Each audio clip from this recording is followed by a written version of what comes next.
जय हिंद आप सभी को। तो चलिए स्टार्ट करते हैं। आज के इस क्लास में करंट अफेयर्स को होमवर्क कंप्लीट करेंगे, जिसमें पेज नंबर जो है ना 91 से क्या है तो 95 तक। ठीक है, 91 से 95 तक होमवर्क है। इसका जो है ना क्लास नहीं आ पाया था कुछ कारणवश, इसको जो है ना इस क्लास में क्या है कंप्लीट करवा देते हैं। ठीक है, क्योंकि बीच में जो है ना ये क्लास छूट गया था। तो आप सभी लोग देख लीजिएगा, क्योंकि ये जो टॉपिक है ना बहुत इंपॉर्टेंट है एग्जाम की दृष्टि से। इसलिए कोई भी क्लास छोड़ना जो है ना उचित नहीं है। इसलिए जो है ना सारा क्लास कंटिन्यू बेसिस पे जो है ना आपका क्लास मिलते रहे। इसलिए इस क्लास को आप सभी लोग देख लीजिएगा और अंत तक जो है ना क्लास को जरूर देखिएगा। ठीक है, क्योंकि रिवीजन जो है ना बहुत ज़रूरी है। तो पेज नंबर जो इसमें इस क्लास में देखने वाले हैं, पेज नंबर 91 से जो है ना 95 तक देखने वाले हैं। ठीक है, तो ध्यानपूर्वक पूरी क्लास को देखिएगा। देखिए इसमें कह रहा है, इसमें जो टॉपिक है ना, देखिए क्या है इसमें जो टॉपिक क्या है। तो देखिए पहला क्या है, स्पेस एक्स इसरो। पहला क्या है, स्पेस एक्स इसरो के बारे में जानते हैं क्या है। ठीक है, इसके पहले सारा क्लास का जो है ना प्लेलिस्ट बना हुआ है, जाके आप चेक कर लीजिएगा। आपको सारा क्लास जो है ना पेज वाइज पेज सब क्लास आपको मिल जाएगा। ठीक है, तो पहला इसमें टॉपिक क्या है, तो स्पेस एक्स इसरो का है। तो इसके बारे में कह रहा है कि जनवरी 2024 में न्यू स्पेस इंडिया लिमिटेड द्वारा घोषणा की गई कि भारतीय अंतरिक्ष अनुसंधान संगठन वर्ष 2024 में स्पेस एक्स के रॉकेट फाल्कन 9 के माध्यम से संचार उपग्रह GSAT-20 का जो है ना प्रक्षेपण करेगा। ठीक है, तो यहाँ पे कह रहा है, तो याद रखिएगा कि जनवरी 2024 में न्यू स्पेस इंडिया लिमिटेड द्वारा घोषणा की गई कि भारतीय अंतरिक्ष अनुसंधान संगठन वर्ष 2024 में स्पेस एक्स के रॉकेट फाल्कन 9 के माध्यम से जो है ना संचार उपग्रह क्या करेगा, तो GSAT-20 का जो है ना प्रक्षेपण करेगा। ठीक है, इसका मुख्य बिंदु क्या है, तो मुख्य बिंदु के बारे में जानते हैं। करा इसके लिए स्पेस एक्स और इसरो की वाणिज्यिक शाखा NSIL में समझौता हुआ है। और इसरो पहली बार जो है ना फाल्कन 9 हैवी लिफ्ट लॉन्चर का जो उपयोग करेगा। ठीक है, और नेक्स्ट है वर्ष 2024 की दूसरी तिमाही में इस मिशन को लॉन्च करने की योजना है। और आगे कह रहा है कि इसरो की वर्तमान उच्चतम अंतरिक्ष यान प्रक्षेपण क्षमता जो है ना 4000 किलोग्राम से क्या है तो अधिक है। ठीक है, नेक्स्ट है G20 मिशन जो है ना ये क्या है, GSAT-20 मिशन ना क्या है, इसके बारे में जानते हैं। तो कह रहा है कि 4700 किलोग्राम वजनी इस संचार उपग्रह का अन्य नाम जो है ना GSAT-N2 भी है। ठीक है, GSAT-20 मिशन का अन्य नाम क्या है, GSAT-N2 भी है। और यह NSIL द्वारा वित्त पोषित और संचालित जो है ना तथा इसी के स्वामित्व में है। ठीक है, आगे करा इसमें 32 बीम है जो पूरे भारतीय उपमहाद्वीप का क्या है व्यापक कवरेज प्रदान करेगा। आगे करा है कि यह दूरसंचार प्रदाताओं की तीव्र गति की इंटरनेट सेवाएं प्रदान करने में सक्षम बनाएगा और इससे देश के ग्रामीण और दूर दराज के हिस्सों में हाई स्पीड कनेक्टिविटी संभव होगी। ठीक है, आगे करा है कि इन फ्लाइट करा जो है यह इन फ्लाइट इंटरनेट और समुद्री कनेक्टिविटी सेवाओं को भी सक्षम करेगा। और यह अंडमान और निकोबार द्वीप समूह और लक्षद्वीप सहित पूरे देश में जो है ना उच्च डेटा ट्रांसमिशन क्षमता क्या करेगा तो प्रदान करेगा। ठीक है, आगे देखिए नेक्स्ट क्या है, new space India limited. New space India limited क्या है, तो कह रहा है यह अंतरिक्ष विभाग के प्रशासनिक नियंत्रण में भारत सरकार की पूर्व जो है ना स्वामित्व वाली क्या है तो कंपनी है। और इसकी स्थापना 6 मार्च 2019 को हुई थी। यह इसरो की क्या है वाणिज्यिक शाखा है। ठीक है, और इसका उद्देश्य जो है ना भारतीय उद्योग को अंतरिक्ष से संबंधित उच्च प्रौद्योगिकी गतिविधियों को शुरू करने में क्या है सक्षम बनाना है। ठीक है, और नेक्स्ट टॉपिक क्या है कि भारत का पहला जो है ना एक्सरे पोलरीमीटर उपग्रह। भारत का पहला क्या है एक्सरे पोलरीमीटर उपग्रह, इसके बारे में जानते हैं। तो कह रहा है 1 जनवरी 2024 को भारतीय अंतरिक्ष अनुसंधान संगठन किसका इसरो ने ध्रुवीय उपग्रह प्रक्षेपण यान PSLV C-58 के माध्यम से एक्सरे पोलरीमीटर उपग्रह का सफल प्रक्षेपण किया। ठीक है, और इसे आंध्र प्रदेश के श्रीहरिकोटा से क्या किया गया तो लॉन्च किया गया। ठीक है, याद रखिएगा। आगे कह रहा है कि विदित हो कि एक्सपोसेट खगोलीय स्रोतों विशेष रूप से ब्लैक होल और न्यूट्रॉन सितारों से ब्रह्मांडीय एक्सरे ध्रुवीकरण का विश्लेषण करने के लिए जो है ना भारत का पहला समर्पित क्या है वैज्ञानिक प्रयास है। और आगे कह रहा है कि भारत अब संयुक्त राज्य अमेरिका के बाद दूसरा देश है। ठीक है, भारत जो है ना संयुक्त अरब अमीरात मतलब अमेरिका के बाद क्या है भारत दूसरा देश है जिसने इस उद्देश्य के लिए एक विशेष खगोल विज्ञान वेधशाला क्या है तैनात की है। नेक्स्ट है गगनयान मिशन अब 2026 में जो है ना लॉन्च होगा। ठीक है, गगनयान मिशन क्या है अब 2026 में लॉन्च होगा, इसके बारे में जानते हैं। तो कह रहा है कि भारतीय अंतरिक्ष अनुसंधान संगठन इसरो ने देश के पहले मानवयुक्त अंतरिक्ष मिशन गगनयान को लॉन्च करने के समय में बदलाव किया है। अब इसे जो है 2025 में नहीं बल्कि 2026 में क्या होगा तो लॉन्च किया जाएगा। कौन सा मिशन, तो गगनयान कब लॉन्च होगा 2026 में लॉन्च होगा। ठीक है, आगे कह रहा है इसरो के अध्यक्ष एस सोमनाथ ने गगनयान को लॉन्च करने के लिए निर्धारित की गई नई सीमा को ऐलान भी कर दिया है। उन्होंने बताया कि मिशन को तैयारियां के चलते आगे बढ़ाया गया है। ठीक है, आगे करा इस मिशन के लिए भारतीय वायुसेना के 4 पायलटों प्रशांत नायर, अंगद प्रताप, अजीत कृष्णन और शुभांशु शुक्ला का चयन हुआ है। और गगनयान को इसरो के heavy lift launcher vehicle mark 3 rocket से जो है लॉन्च किया जाएगा। और इसरो प्रमुख ने गगनयान के साथ साथ अन्य आगामी मिशनों की समय सीमा भी क्या है तो साझा की है। ठीक है, उन्होंने बताया कि चंद्रयान 4 जो है ना सैंपल रिटर्न 2028 और निसार मिशन 2025 में क्या होगा तो लॉन्च होगा। उन्होंने JXA के साथ चंद्रयान 5 चंद्रमा लैंडिंग मिशन की योजना भी बताई है। और यह मिशन 2028 के बाद ही क्या होगा शुरू हो सकेगा। और इसरो का लक्ष्य अगले दशक में वैश्विक अंतरिक्ष अर्थव्यवस्था में भारत का योगदान 2% से बढ़कर जो है 10% क्या है तो करना है। ठीक है, नेक्स्ट है चंद्रयान 3 मिशन। तो कह रहा है कि 23 अगस्त 2023 को भारत ने चंद्रमा के दक्षिणी ध्रुव पर सॉफ्ट लैंडिंग कराकर इतिहास रच दिया। और विदित हो कि भारत दक्षिणी ध्रुव पर सॉफ्ट लैंडिंग करने वाला जो है ना क्या है तो पहला देश कौन सा देश है भारत। ठीक है, और विदित हो कि चंद्रयान 3 का लैंडिंग स्थल शिव शक्ति पॉइंट के नाम से जाना जाएगा। और इसके साथ ही 23 अगस्त को जो है चंद्रयान 3 की चंद्रमा पर सफल लैंडिंग के उपलक्ष्य में भारत में राष्ट्रीय अंतरिक्ष दिवस जो है ना मनाया जाएगा। कब 23 अगस्त को। ठीक है, और नेक्स्ट कह रहा है कि दक्षिणी ध्रुव एक ऐसा क्षेत्र है जिसकी पहले कभी खोज नहीं की गई थी। और इस मिशन का उद्देश्य सुरक्षित और सहज चंद्र लैंडिंग मतलब रोवर गतिशीलता और अंतः स्थानीय वैज्ञानिक प्रयासों का क्या करेगा प्रदर्शन करना था। ठीक है, आगे करा 14 जुलाई 2023 को भारतीय अंतरिक्ष अनुसंधान संगठन इसरो ने LVM-3M4 रॉकेट के जरिए श्रीहरिकोटा के सतीश धवन अंतरिक्ष केंद्र से चंद्रयान 3 को लॉन्च किया, जिसका कुल वजन जो है लगभग कितना है 3900 किलोग्राम है। ठीक है, याद रखिएगा। नेक्स्ट है विदित हो कि 2008 में चंद्रयान 1 और 2019 में चंद्रयान 2 मिशन के बाद यह मिशन जो है चंद्रयान 3 भारत का जो है ना तीसरा चंद्र अन्वेषण मिशन है। ठीक है, याद रखिएगा। आगे कह रहा है कि भारत अब संयुक्त राज्य अमेरिका, रूस और चीन के बाद चंद्रमा पर सफलतापूर्वक लैंडिंग करने वाला जो है ना चौथा देश बन गया है। और विदित हो कि वर्ष 2019 में चंद्रयान 2 मिशन की लैंडिंग में विफलता के बाद अब चंद्रयान 3 ने सफल लैंडिंग की है। और चंद्रमा पर उतरते समय नियंत्रण और संचार खो देने के कारण चंद्रयान 2 का विक्रम लैंडर और चंद्रमा की सतह पर जो है क्षतिग्रस्त हो गया था। ठीक है, आगे देखिए। आगे का दिसंबर 2023 में चांद की कक्षा के चक्कर लगा रहे चंद्रयान 3 के प्रोपल्सन मॉड्यूल PM को पृथ्वी कक्षा में लाकर इसरो ने एक बड़ी कामयाबी हासिल की है। ठीक है, और इस अनूठे प्रयोग ने इसरो ने न केवल पूरी दुनिया को अब अचंभित कर दिया बल्कि यह भी साबित कर दिया कि अंतरिक्ष के क्षेत्र में यह समय भारत का है। ठीक है, और देश ने इसके जरिए चंद्रमा पर भविष्य में भेजे जाने वाले मिशन को वापस लाने की क्षमता हासिल की है। ठीक है, आगे देखिए नेक्स्ट टॉपिक क्या है शिव शक्ति पॉइंट। थोड़ा नोट में दिया हो इसके बारे में जानते हैं। देखिए कह रहा है यहाँ पे शिव शक्ति पॉइंट जो है ना क्या है इसके बारे में जानते हैं।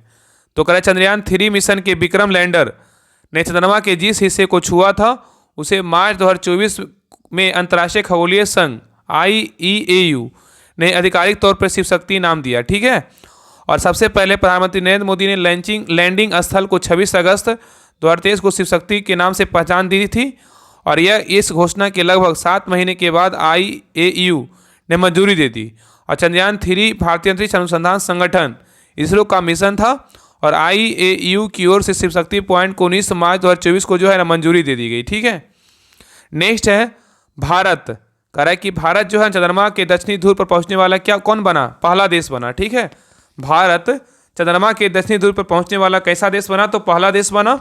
और इसी के बारे में कह रहा है कि इसरो के चंद्रयान 3 मिशन की सफलता के बाद भारत चंद्रमा के अब तक ज्ञात रहे दक्षिणी ध्रुव पर पहुंचने वाला भारत पहला देश बन चुका है। ठीक है, और इसके अलावा हमारा देश चंद्रमा की सतह पर सॉफ्ट लैंडिंग करने वाला शीर्ष 4 देशों के विशिष्ट वर्ग भी शामिल हो चुका है। ठीक है, आगे कह रहा है प्रज्ञान रोवर ने चांद की सतह पर गड्ढा खोजा।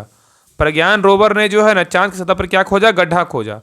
तो कह रहा है कि भारत का चंद्रयान 3 मिशन चंद्रमा पर अपना सफल मिशन समाप्त होने के बाद भी लगातार नई जानकारियां भेज रहा है। चांद के दक्षिणी ध्रुव क्षेत्र में मौजूद प्रज्ञान रोवर से वापस आए डाटा से अब जो है एक प्राचीन क्रेटर की खोज हुई है।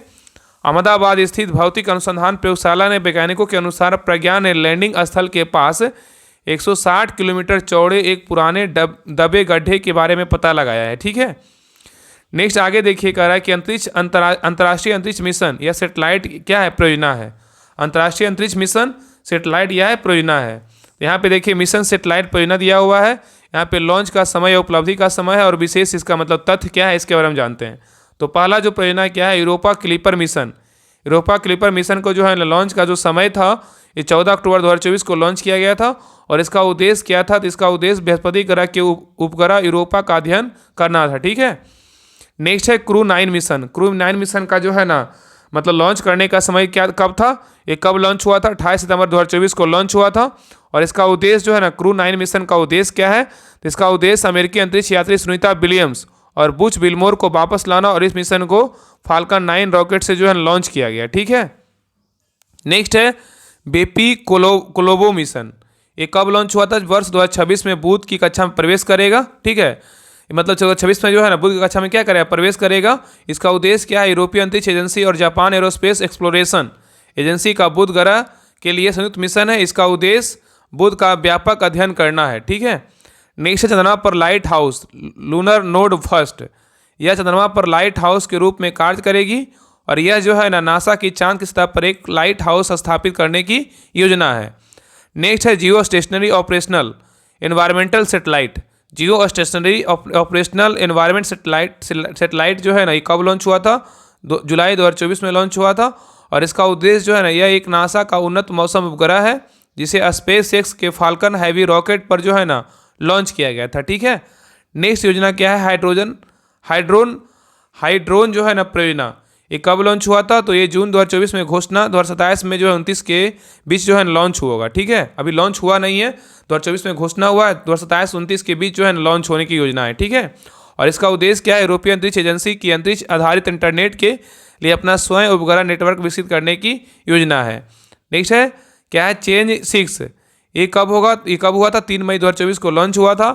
और चेंज 6 का उद्देश्य क्या है, तो 2 जून 2024 को चीन अंतर्राष्ट्रीय अंतरिक्ष मिशन के जो है ना प्रशासन के चेंज 6 चंद्र जांच मिशन ने चंद्रमा पर सॉफ्ट लैंडिंग की और एक नमूने को वापस जो है ना लाया, जो मानव चंद्र अन्वेषण के इतिहास में जो है ना अपनी तरह का जो है ना पहला क्या है मामला था। ठीक है, नेक्स्ट है अर्थ केयर को जो है ना लॉन्च कब किया गया था, 29 मई 2024 को लॉन्च किया गया था। और इसका उद्देश्य क्या है, तो यह ESA और जाक्सा का संयुक्त मिशन है जो क्लाउड एरोसेल और रेडिएशन एक्सप्लोरर का क्या करेगा, अध्ययन करेगा। ठीक है, और नेक्स्ट देखिए यहाँ से क्या अंतरिक्ष भारतीय अंतरिक्ष सेटेलाइट मिशन और क्या है परियोजना है, यहाँ से भी दिया हुआ है। पहला क्या है, तो प्रोवा 3 मिशन को कब लॉन्च किया गया था, दिसंबर 2024 में लॉन्च किया गया था। और इसका उद्देश्य क्या है, प्रोवा 3 मिशन का उद्देश्य क्या है, तो इसका उद्देश्य सूर्य की सतह मतलब कोरोना का अध्ययन करना है, किसका, प्रोवा 3 मिशन का। नेक्स्ट है शक्ति सेट मिशन। यह जो है लॉन्च हुआ था, यह एरोस्पेस स्टार्टअप का स्पेस किड्स इंडिया द्वारा लॉन्च किया गया। ये क्या है, वैश्विक मिशन है। और इसका उद्देश्य क्या है, इसका उद्देश्य अंतरिक्ष प्रौद्योगिकी पर 108 देशों की लगभग 12,000 बालिकाओं को क्या करना, प्रशिक्षित करना है। ठीक है, नेक्स्ट है चंद्रयान 4। ये जो है ना वर्ष 2040 में जो है ना मतलब इसका लॉन्च होने का समय है। और यहाँ पे जो है ना 2040 में लॉन्च होगा। और इसका उद्देश्य जो है ना भारतीय अंतरिक्ष यात्रियों को चंद्रमा पर उतारना और सुरक्षित पृथ्वी पर वापस लाना है। ठीक है, नेक्स्ट है चंद्रयान 3। ये लॉन्च कब हुआ था, प्रक्षेपण 14 जुलाई 2023 को हुआ था और लैंडिंग जो है ना 23 अगस्त 2024 को हुआ था। ठीक है, और इसका उद्देश्य चंद्रमा की सतह पर विशेष रूप से चंद्रमा के दक्षिणी ध्रुव के पास सॉफ्ट लैंडिंग करना था। और इसे सतीश धवन अंतरिक्ष केंद्र श्रीहरिकोटा से LVM-3 रॉकेट से लॉन्च किया गया था, जिसे विक्रम लैंडर और प्रज्ञान रोवर शामिल थे। ठीक है, आगे देखिए, नेक्स्ट है चंद्रयान 2। इसका जो है ना प्रक्षेपण जुलाई 2019 में किया गया था। इसका उद्देश्य चंद्रयान 3 की सतह पर चंद्रमा के दक्षिणी ध्रुव पर जो है ना सॉफ्ट लैंडिंग करना था, लेकिन अंतरिक्ष चरण के दौरान क्या है, संपर्क टूट गया था। ठीक है, याद रखिएगा।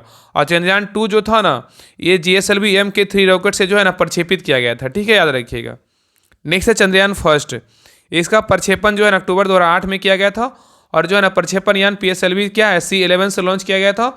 और इसका उद्देश्य क्या था, चंद्रमा की सतह पर यानी मतलब सतह पर पानी के अणुओं की खोज करने वाला पहला भारतीय मिशन था। तो यहाँ पे क्वेश्चन पूछेगा कि चंद्रमा की सतह पर पानी के अणुओं की खोज करने वाला भारतीय मतलब पहला भारत का मिशन कौन था, चंद्रयान 1 था। ठीक है, और नेक्स्ट है TDS-01, ये कब लॉन्च हुआ था? दिसंबर 2024 में लॉन्च किया गया था और सेटेलाइटों को वांछित कक्षा में पहुंचाने के लिए अपने घरेलू इलेक्ट्रिक थ्रस्टर का परीक्षण करना था। ठीक है, नेक्स्ट आइए TSAT-1A, ये कब लॉन्च हुआ था? अप्रैल 2024 में लॉन्च किया गया था और इसका उद्देश्य क्या था? Tata advance system limited TASL ने इस उपग्रह को स्पेस एक्स के फाल्कन 9 रॉकेट के जरिए प्रक्षेपित किया गया और इसका उद्देश्य उच्च रेजोल्यूशन वाले उपग्रह को तस्वीर प्रदान करना था। ठीक है, नेक्स्ट है पुनः प्रयोग योग प्रक्षेपण यान RLV पुष्पक, ये कब लॉन्च हुआ था? 23 जून 2024 को लॉन्च किया गया था और RLV पुष्पक का जो उद्देश्य क्या था? इसका उद्देश्य पुनः प्रयोग जो है ना योग प्रक्षेपण यान का विकास करना था। नेक्स्ट है करा इनसेट 3DS, 17 फरवरी 2024 को जो है ना लॉन्च किया गया था और प्रक्षेपण यान क्या था? PSLV C-59 से जो है ना इनसेट 3DS को लॉन्च किया गया था और इसका उद्देश्य क्या था? यह मौसम उपग्रह है, इसका उद्देश्य पृथ्वी सतह पर समुद्री अवलोकनों को बढ़ावा देना है। ठीक है, नेक्स्ट है आदित्य L1, इसको लॉन्च कब किया गया था? 2 सितंबर 2023 को लॉन्च किया गया था और प्रक्षेपण यान किस प्रक्षेपण यान से लॉन्च किया गया था आदित्य L1 को?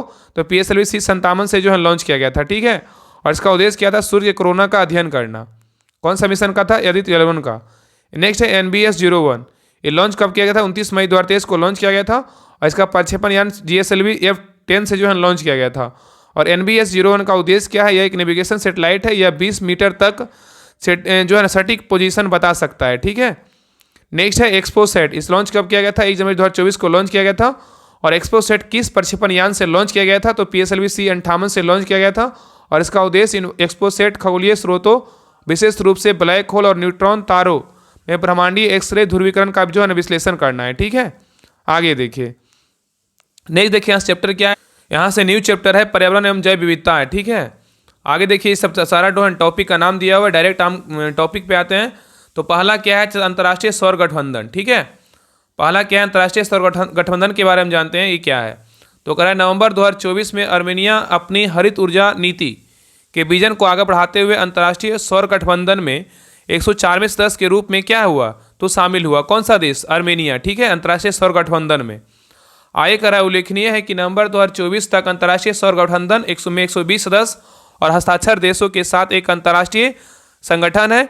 यह दुनिया भर में ऊर्जा पहुंच और सुरक्षा में सुधार करने और कार्बन ठोस भविष्य के लिए एक अस्थायी संक्रमण के रूप में सौर ऊर्जा को बढ़ावा देने के लिए सरकारों के साथ क्या है? तो काम करता है। ठीक है, आगे अंतर्राष्ट्रीय सौर गठबंधन के बारे में है क्या है? तो देखते हैं। करा इसकी संकल्पना वर्ष 2015 में पेरिस में आयोजित COP21 के दौरान की गई थी और जो है यह भारत एवं फ्रांस के बीच एक सहयोगात्मक पहल है जिसका उद्देश्य सौर ऊर्जा समाधानों को लागू करके जलवायु परिवर्तन से निपटने के प्रयासों क्या करना? एकजुट करना है। ठीक है, और इसका मुख्यालय बोले गुरुग्राम का हरियाणा में स्थित है और इसके फ्रेमवर्क समझौते में वर्ष 2020 के संशोधनों के बाद सभी संयुक्त राष्ट्र सदस्य देश अब इस गठबंधन में क्या है? शामिल होने के पात्र हैं। ठीक है, आगे करा इसका लक्ष्य जो है ना वर्ष 2030 तक सौर ऊर्जा में $1 ट्रिलियन का निवेश प्राप्त करना है और प्रौद्योगिकी एवं वित्त पोषण लागत को कम करना है। ठीक है, आगे देखिए नेक्स्ट टॉपिक क्या है? गुरु घासीदास तमोर पिंगला टाइगर रिजर्व। गुरु घासीदास तमोर पिंगला टाइगर रिजर्व के बारे में जानते हैं। तो करा नवंबर 2024 में छत्तीसगढ़ सरकार ने एक नया टाइगर रिजर्व स्थापित करने की मंजूरी दी है।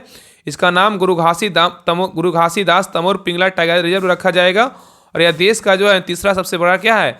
टाइगर रिजर्व होगा। कौन सा?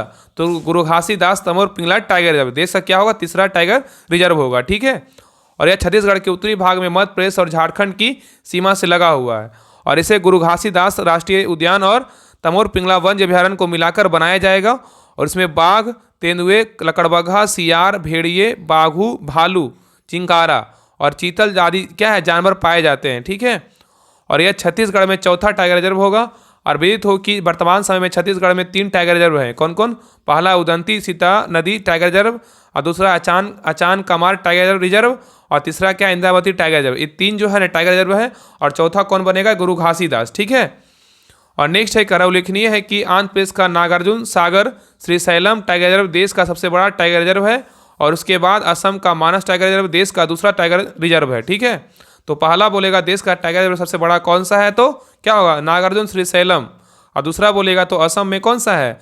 तो जो है ना मानस टाइगर रिजर्व है। ठीक है, नेक्स्ट टॉपिक क्या है? तो great Indian bustard. Great Indian bustard के बारे में जानते हैं तो कह रहा है कि राजस्थान के थार रेगिस्तान में स्थित पोखरण भारत के इतिहास में परमाणु हथियार परीक्षणों के लिए अंकित है। और अब अक्टूबर 2024 में कृत्रिम गर्भाधान के माध्यम से पहले बस्टर्ड चूजे के जन्म के साथ गंभीर रूप से लुप्त पर्याप्त ग्रेट इंडियन बस्टर्ड के लिए नए जीवन के बीज से जुड़ा एक मील का पत्थर पोखरण के इतिहास में दर्ज होगा। ठीक है, चलिए आगे देखिए। नेक्स्ट है इसका मुख्य बिंदु क्या है तो गर्भित हो कि जैसलमेर जिले के पूर्वी हिस्से में पोखरण के रामदेवरा कैपिटल ब्रीडिंग सेंटर में 3 वर्षीय नर बस्टर्ड सुंदा को प्रयोग के लिए चुना गया और उसे एक नकली पक्षी के साथ जो है संभोग करने के लिए प्रक्षेपित किया गया था और उसके शुक्राणु को पश्चिमी जैसलमेर में लगभग 3 घंटे तक दूसरी दूरी पर जो है ना 3 घंटे की दूरी पर स्थित सैम क्रैक्टिव ब्रीडिंग सेंटर में ले जाया गया ताकि वहाँ 5 वर्षीय मादा बस्टर्ड टोनी को गर्भवती किया जा सके। ठीक है, और आय कह रहा है कि वर्ष 2019 में ये दोनों केंद्र भारत की दीर्घकालिक GIB पुनर्प्राप्ति परियोजना के लिए ग्राउंड जीरो रहे और जहां WII और राजस्थान वन विभाग ने वैज्ञानिकों को ने अब तक का 45 से जो है ना GIB को हाथों से जो है ना पाला है। ठीक है, आय कह रहा है शुद्रा के शुक्राणु को इकट्ठा करने के लिए हमें प्रजनन का अनुकरण करने के लिए एक डमी पक्षी का जो है ना इस्तेमाल किया गया।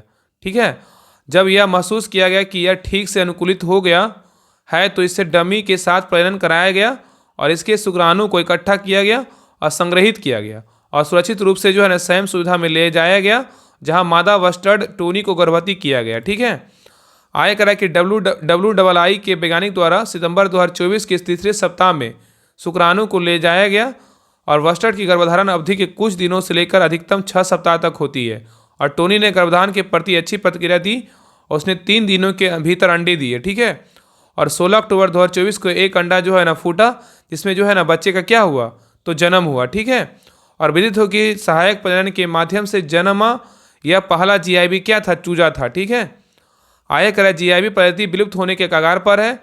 अनुमान है कि इसकी आबादी केवल जो है ना 150 है जो ज़्यादातर राजस्थान के जंगलों में जो है ना पाई जाती है और शिकार आवास की कमी और हाल ही में बिजली की लाइनों में टकराने जैसे कारणों से पिछले कुछ वर्षों में इसकी संख्या में क्या हुई, भारी गिरावट आई है। ठीक है, आय करा विदित हो कि गर्भाधान प्रक्रिया से पहले WII के वैज्ञानिक ने सहायक प्रजनन के बारे में जानने के लिए जो है ना अबू धाबी में international fund for houbara bustard IHFC सुविधा का दौरा किया और अबू धाबी केंद्र प्रशिक्षण देने के लिए अपने विशेषज्ञों को भारत ही भेजा और इसका उद्देश्य विज्ञान को समझना और सही तकनीक सीखना था। ठीक है, आय करा यद्यपि इस विशाल स्थलीय पक्षी में गौरवशाली तीनों को बहाल करने में अभी काफ़ी समय लगेगा, फिर भी इस प्रयोग की सफलता उनकी जनसंख्या को बहाल करने की दिशा में एक जो है ना महत्वपूर्ण कदम है। ठीक है, नेक्स्ट है ग्रेट इंडियन बस्टर्ड के बारे में कह रहा है कि ग्रेट इंडियन बस्टर्ड आर्टियोटिस नाइग्रिसप्स राजस्थान का जो है राज पक्षी है। तो ग्रेट इंडियन बस्टर्ड जो है राजस्थान का राज्य पक्षी है और भारत से गंभीर रूप से लुप्त प्राप्त पक्षी माना जाता है। कौन, ग्रेट इंडियन बस्टर्ड। और यह घास के मैदान की प्रमुख प्रजाति मानी जाती है जो चारागाह परिस्थिति की प्रतिनिधित्व जो है ना करती है। ठीक है, जो क्या करता है, चारागाह परिस्थिति की प्रतिनिधित्व करती है और इसकी अधिकतम आबादी जो है राजस्थान और गुजरात के तक जो है क्या है सीमित है और महाराष्ट्र, कर्नाटक और आंध्र प्रदेश में यह प्रजाति कम संख्या में जो है ना पाई जाती है। नेक्स्ट है विश्व का पहला CO2 कैप्चर संयंत्र और CO2 से मेथनॉल संयंत्र। ठीक है, तो कह रहा है कि विश्व का पहला CO2 कैप्चर संयंत्र और CO2 से मेथनॉल संयंत्र। इसके बारे में कह रहा है कि नवंबर 2024 में भारत की सबसे बड़ी विद्युत उत्पादक कंपनी NTPC ने अपने 50वें स्थापना दिवस के अवसर पर विंध्याचल संयंत्र सिंगरौली मध्य प्रदेश में दुनिया के पहले CO2 कैप्चर संयंत्र और CO2 मेथनॉल रूपांतरण संयंत्र का जो है उद्घाटन किया है। ठीक है, और इसका उद्देश्य कार्बन उत्सर्जन और स्वच्छ ऊर्जा विकल्पों की आवश्यकता जैसी वैश्विक चुनौतियों का समाधान करना है। नेक्स्ट है CO2 कैप्चर संयंत्र के बारे में कह रहा है CO2 कैप्चर संयंत्र को बिजली संयंत्रों द्वारा उत्सर्जित फ्लू गैसें से सीधे कार्बन डाइऑक्साइड को कैप्चर के लिए डिजाइन किया गया जो CO2 ग्रीन हाउस गैस का एक प्रमुख स्रोत है। ठीक है, और कैप्चर की गई CO2 को संग्रहित कर इसका विभिन्न औद्योगिक प्रक्रियाओं में उपयोग किया जा सकता है। इसमें मेथनॉल जैसे टिकाऊ ईंधन के रूप में क्या है रूपांतरण भी क्या है तो शामिल है। ठीक है, नेक्स्ट है CO2 से मेथनॉल संयंत्र के बारे में। तो कह रहा है CO2 से मेथनॉल संयंत्र को कैप्चर किए गए CO2 को मेथनॉल में परिवर्तित करने के लिए डिजाइन किया गया और यह संयंत्र अपशिष्ट CO2 को एक उपयोगी उत्पाद में बदलकर कार्बन न्यूनीकरण में क्या करेगा तो मदद करता है, ठीक है। नेक्स्ट है पायरोक्यूमुलोनिम्बस बादल। पायरोक्यूमुलोनिम्बस बादल क्या है? तो कह रहा है हाल ही के दिनों में अमेरिका एवं कनाडा में जंगल की भीषण आग के कारण पायरोक्यूमुलोनिम्बस बादलों की आवृत्ति जो है ना में वृद्धि देखी गई है, ठीक है। और इसका मुख्य बिंदु क्या है? विदित हो कि समान जंगल की आग से इन बादलों का निर्माण नहीं होता है और यह केवल तभी घटित होते हैं जब जंगल की आग अत्यधिक भीषण व गर्म होती है। उदाहरण के लिए ऐसे बादल 2019-20 की ऑस्ट्रेलियाई बुशफायर के दौरान निर्मित हुए थे, जब उस समय वहाँ का तापमान 800 डिग्री सेल्सियस को पार कर गया था, ठीक है। आगे का उल्लेखनीय है कि ज्वालामुखी विस्फोट भी क्यूलोमोनिम्बस बादलों का क्या करना निर्माण हो सकता है, ठीक है। और निर्माण की प्रक्रिया क्या है? तो कह रहा है जब जंगलों की आग से निकलने वाली तीव्र उष्मा आसपास की वायु को गर्म कर देती है और ये वायु वायुमंडल में ऊपर की ओर बढ़ती है तो इन बादलों का निर्माण होता है। अगर वह तेज वायु अपने साथ जलवाष्प, धुआं एवं राख भी ऊपर से तक जो है ना ले जाती है, जहाँ इसका विस्तार होने के साथ यह तेजी से ठंडा हो जाती है और ठंडी होने पर जलवाष्प राख पर क्या होती है? संघनित हो जाती है, ठीक है। जिससे जो है ना धूसर या भूरे रंग के बादलों का निर्माण होता है। और इसका अवस्था में क्या होता है? बादल को इस अवस्था में जो है ना बादल को पायरोक्यूमुलस बादल या अग्नि बादल जो है ना फायर क्लाउड भी जो है कहा जाता है, ठीक है। आगे करा कि यदि पर्याप्त जलवाष्प उपलब्ध है और गर्म वायु की गति ऊपर की ओर तेज हो जाती है तो पायरोक्यूमुलस बादल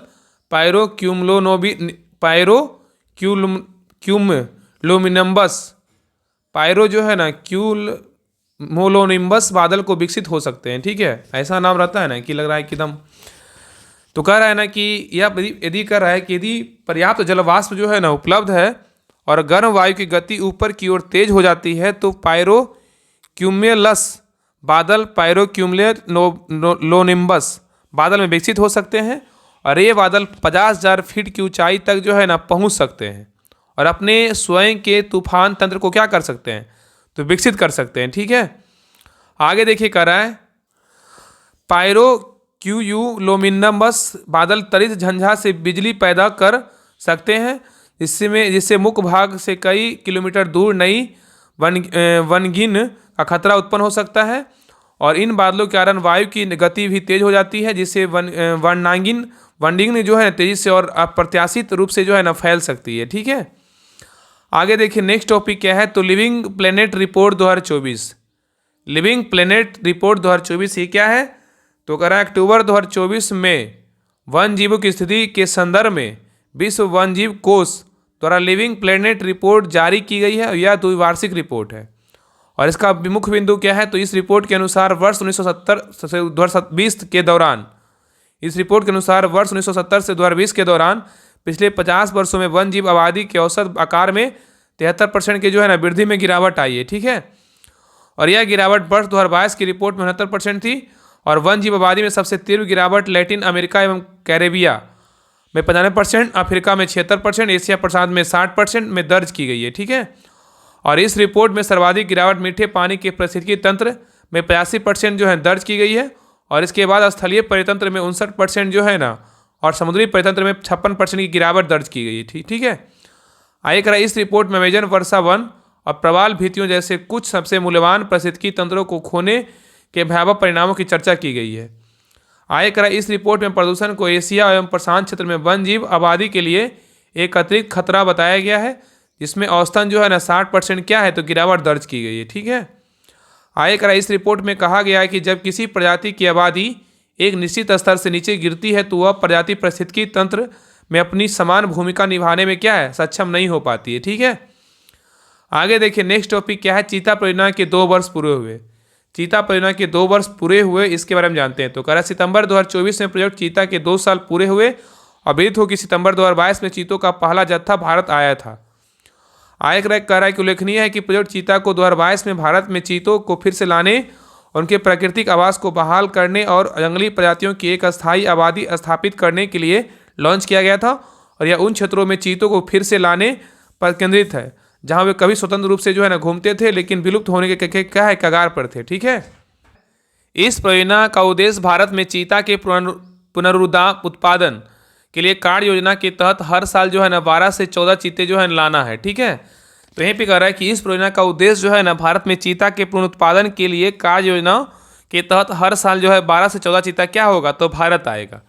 आगे कह रहा है कि भारत में प्रयोग चीता के बारे में कह रहा है कि भारत सरकार ने लगभग 70 साल पहले विलुप्त हो चुके चीतों को देश में फिर से लाने के लिए प्रयोग चीता की शुरुआत की और इसे नामीबिया और दक्षिण अफ्रीका के सहयोग से क्रियान्वित किया जा रहा है। और दोनों देशों ने भारत में कूनू नेशनल पार्क में छोड़ने के लिए जो है चीते उपलब्ध कराए हैं। ठीक है, और मध्य प्रदेश में स्थित कूनू राष्ट्रीय उद्यान को भारत में चीता पुनरुत्पादन के लिए प्राथमिक स्थल के रूप में चुना गया है, क्योंकि इसका भूदृश्य इनकी बड़ी जो है ना बिल्लियों के लिए उपयुक्त क्या है, आवास प्रदान करता है। ठीक है, नेक्स्ट है प्रोजेक्ट चीता अवलोकन। इसके बारे में जानते हैं, प्रोजेक्ट चीता अवलोकन क्या है, इसके बारे में देखते हैं। देखिए कह रहा है कि सब पहलू और विवरण दिया हुआ है। उद्देश्य क्या है, प्रयोग चीता का अवलोकन का उद्देश्य क्या है, तो भारत में चीतों को पुनः लाना, और पहला बैच जो है सितंबर 2022 में आया था, और जगह कौन सा था, कूनू राष्ट्रीय उद्यान जो मध्य प्रदेश में है, और स्रोत देश बोलेगा तो केन्या, नामीबिया और क्या है, दक्षिण अफ्रीका से आएगा। ठीक है, और वर्तमान जनसंख्या बोलेगा तो 24 चीते और 12 सांप को सहित है। ठीक है, और मौतें बोलेगा तो 8 वयस्क चीते, विभिन्न कारण मतलब जो है ना 5 प्लस क्या है 5 शावक का जो है ना मौत हुआ है। ठीक है, और स्थानांतरण योजना बोलेगा तो 5 वर्षों के लिए 12 से 14 चीते जो है ना प्रति वर्ष आएगा। ठीक है, और इसका चुनौतियां बात करें तो कम शिकार आधार, स्वास्थ्य संबंधी समस्याएं और शीतकालीन कोट संक्रमण है। ठीक है, और रणनीति क्या है, शिकार प्रबंधन, स्वास्थ्य निगरानी और संभावित पुनः कब्जा। और प्रगति क्या है, गुजरात के बुन्नी घास के मैदान में 500 हेक्टेयर का चीता प्रजनन केंद्र विकसित किया जा रहा है। ठीक है, नेक्स्ट है मौसमी घटनाएं। मौसमी घटना दाना, ये क्या है, तो कह रहा अक्टूबर 2024 में स्पेन में घातक बाढ़ के कई लोगों की मौत हो गई। ठीक है, तो यहाँ पे कह रहा है कि मौसमी घटना दाना के बारे में कि अक्टूबर 2024 में स्पेन में घातक बाढ़ से क्या हुआ, तो कई लोगों की जो है ना मौत हो गई। ठीक है, स्पेन में, जबकि दर्जनों लोग क्या हो गए, लापता हो गए। और फ्लैश फ्लड की यह घटना स्पेन के आधुनिक इतिहास में सबसे क्या है, घातक बाढ़ है, और यह आपदा वर्ष 1967 के बाद से जो है ना बाढ़ से संबंधित यूरोप की सबसे गंभीर त्रासदी बन गई है, जब पुर्तगाल में कम से कम 500 लोगों की मौत हो गई थी। ठीक है, और विदित हो कि स्पेन में फ्लैश फ्लड का कारण जो है ना मूसलाधार वर्षा को माना गया है, और इस भारी वर्षा का मुख्य कारण जो है एक वार्षिक मौसम परिघटना है, जिसे दाना के रूप में जो है जाना जाता है। और दाना जो है ना स्पेनिश भाषा के वाक्यांश डिप्रेशन एस्लाडा इन निवेल्स अस्टोल्स जो है ना का संक्षिप्त रूप है, और इसका अर्थ जो है ना अत्यधिक ऊंचाई पर क्या है, अवदाब में क्या है, तो भिन्नता करना। ठीक है, तो याद रखिए ना कि दाना जो है ना क्या स्पेनिश भाषा है, और इसका वाक्यांश डिप्रेशन एस्लाडा इन निवेल्स अस्टोल्स जो है ना का संक्षिप्त रूप है, और इसका अर्थ क्या, अत्यधिक ऊंचाई पर अवदाब में भिन्नताएं मतलब भिन्नता है। ठीक है, तो ये रहा करेंट अफेयर्स का होमवर्क जो सारा कंप्लीट हो गया। भाई क्लास कैसा लगा आप लोग कमेंट सेक्शन में जरूर बताइएगा, और हर ग्रुप में जो है ना क्लास को शेयर जरूर कीजिएगा। बाकी इसका पीडीएफ के लिए सभी लोग टेलीग्राम चैनल ज्वाइन कर लीजिएगा। डिस्क्रिप्शन में जो है लिंक दिया है और ऑल स्टडी ग्रुप के नाम से, तो लिंक पे क्लिक करके सभी लोग टेलीग्राम चैनल ज्वाइन कर लीजिएगा। आपका वहाँ पे जो है ना सारा होमवर्क जितनी भी क्लास होता है सारा का पीडीएफ वहाँ पे प्रोवाइड करवाया जाता है। ठीक है, तो मिलते हैं नेक्स्ट क्लास में, तब तक के लिए जय हिंद जय भारत।